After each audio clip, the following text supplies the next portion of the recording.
పదవిలో ఉండే అవకాశాన్ని భారతదేశం ఇవ్వదు. ఎంజీరావు గారు, బంగ్లాదేశ్ ఎన్నికల్లో భారత వ్యతిరేక జమాతే ఇస్లాం కూడా చాలా కీలకమైన స్థానాల్లో గెలిచింది. ఇది భారత్ కి అంత మంచి పరిణామం కాకపోవచ్చు. సో త్వరలో అస్సాం అండ్ వెస్ట్ బెంగాల్ ఈ రెండు రాష్ట్రాల్లో కూడా ఎన్నికలు జరగబోతున్నాయి. బంగ్లాదేశ్ పరిణామాలు ఆ అస్సాం అండ్ వెస్ట్ బెంగాల్ మీద ఖచ్చితంగా ప్రభావం చూపించే అవకాశం ఉంది. సో ఇప్పుడు జమాతే ఇస్లామీ కీలక స్థానాల్లో గెలవడం భారతీయ జనతా పార్టీకి ఆ రెండు రాష్ట్రాల్లో లాభించే అవకాశం ఉందంటారు.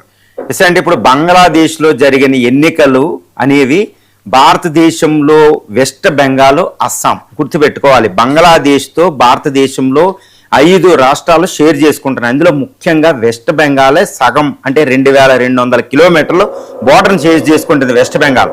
బంగ్లాదేశ్ రాజకీయ పరిస్థితులు వెస్ట్ బెంగాల్ మీద పూర్తిగా ప్రభావం చూపిస్తాయి. తర్వాత బంగ్లాదేశ్ రాజకీయ పరిణామాలు పూర్తిగా అస్సాం ఎన్నికల మీద ప్రభావితం చూపిస్తాయి. ఇప్పుడు అస్సాం, వెస్ట్ బెంగాల్ కొన్ని నెలల్లో ఎలక్షన్ ఫేస్ చేయబోతున్నాయి.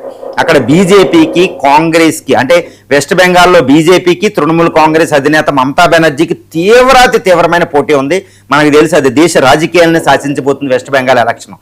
తర్వాత అస్సాంలో కాంగ్రెస్ పార్టీకి ఇప్పుడు గొగాయికి, ఏది కాంగ్రెస్ గొగాయికి, తర్వాత ఈ అస్సాం చీఫ్ మినిస్టర్ హేమంత్ బిశ్వ శర్మకి తీవ్రమైన పోటీ ఉందన్నమాట, గుర్తుపెట్టుకోవాలి. అంటే బీజేపీ, కాంగ్రెస్, టీఎంసీ ఈ పార్టీల మీద బంగ్లాదేశ్ ఎన్నికల ప్రభావం పూర్తిగా ఉండబోతుంది. ఏ విధంగా ఉందంటే ఇప్పుడు బంగ్లాదేశ్లో బీఎన్పీ గెలిచింది.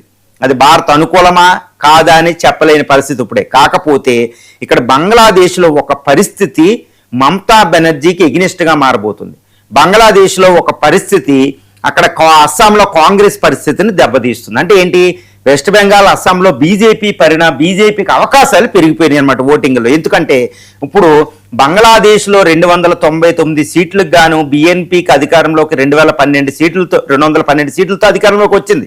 కాకపోతే జమాయితీ ఇస్లామిక్ 11 ఇస్లామిక్ పార్టీలతో అది ఒక కూటమిగా ఏర్పడి 75 సీట్లు గెలుచుకుందండి. 75 సీట్లు కదా అనుకుంటారు. కాకపోతే వెస్ట్ బెంగాల్ బోర్డర్లో ఇది ముర్షిదాబాద్, ఈ బోర్డర్ అంతా ఈ జైషీ ఇస్లామీ పార్టీ గెలుచుకున్న బోర్డర్ ఏరియాలో. కాబట్టి ఇస్లామిక్ రిసర్జెన్స్, ఇస్లామిక్ తీవ్రవాదం, మత ద్వేషం అక్కడ ఎక్కువ అవబోతుంది. అదేవిధంగా అస్సాం చికెన్ నెక్క దగ్గర కూడా ఆ పార్టీ ఎక్కువ గెలుచుకుంది.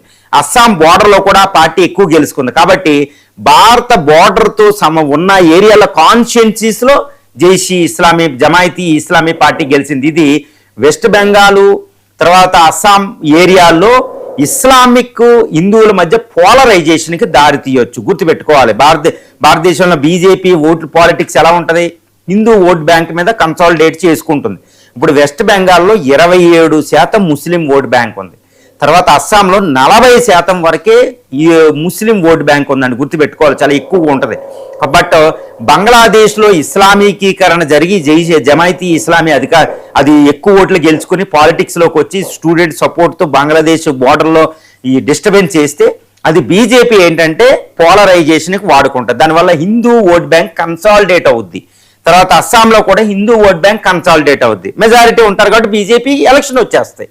అంతకు ముందు చేసింది అదే. అంటే వెస్ట్ బెంగాల్లో మమతా బెనర్జీకి ప్రతికూల వాతావరణం ఉంది, అస్సాంలో కాంగ్రెస్కి ప్రతికూల వాతావరణం. అంటే అస్సాం, వెస్ట్ బెంగాల్లో బీజేపీ గెలిచే అవకాశాలు పుష్కలమైనవి. అక్కడ జమాయితీ ఇస్లామీ పొలిటికల్ పార్టీ వల్ల ఒక రకంగా భారత వ్యతిరేకంగానే కొంచెం బీఎన్పీ కూడా వ్యవహరిస్తుంది ఇప్పుడు ఉండకపోయినా. కాబట్టి ఇదంతా బంగ్లాదేశ్ ఎన్నికలు, బంగ్లాదేశ్ డిస్టర్బెన్స్ ఇప్పుడు బీజేపీ విన్నికి మార్గం సుగమం చేసేయని చెప్పవచ్చు. అందుకని ఇప్పుడు ప్రధాని నరేంద్ర మోడీ గారు బంగ్లాదేశ్ తారిక్ రెహమాన్ ప్రమాణ స్వీకారోత్సవానికి వెళ్ళడం లేదు, గుర్తుపెట్టుకోవాలి.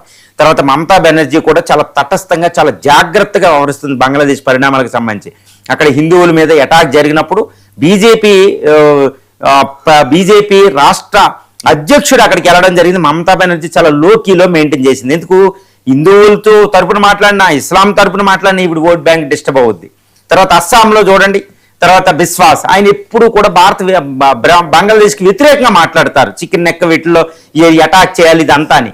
సో అక్కడ కూడా ఇల్లీగల్ మైగ్రేషన్ ఒక ఇష్యూ ఉంది. ఎందుకంటే బంగ్లాదేశ్ ఇండియాకి పోరస్ బార్డర్ ఉంటుందండి, 4096 కిలోమీటర్లు రివరైన్ బార్డర్. ఒక అసలు విలేజ్ల బార్డర్ను కూడా విడదీయలేమన్నమాట ఆ ప్లేన్ ఏరియాలో. గంగా బ్రహ్మ వరల్డ్ లార్జెస్ట్ డెల్టా ఏరియా అక్కడ.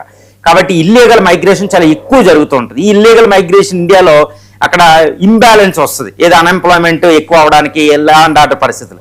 దీన్ని బీజేపీ చక్కగా వినియోగించుకుంటుంది. Constitutional amendment act, CAA act, etcetera citizenship act మనకు తెలుసు అనమాట. కాబట్టి బీజేపీ ఇప్పుడు బంగ్లాదేశ్ పరిణామాలు, అక్కడ జమాయితీ ఇస్లామీ కొన్ని ఎక్కువ గెలుచుకోవడం, అది కూడా బోర్డర్ ఏరియాలో గెలుచుకోవడం అనేది బీజేపీకి చాలా సూటబుల్, చాలా ఫేవరబుల్ కండిషన్. మమతా బెనర్జీకి వ్యతిరేకం, తర్వాత అస్సాంలో కాంగ్రెస్కి వ్యతిరేకం. కాబట్టి బీజేపీ ఈ పరిస్థితిని ఎలా వినియోగించుకుని కొన్ని నెలల్లో జరిగే ఎలక్షన్లో విన్ని సాధిస్తో మనం వేచి చూడాలి.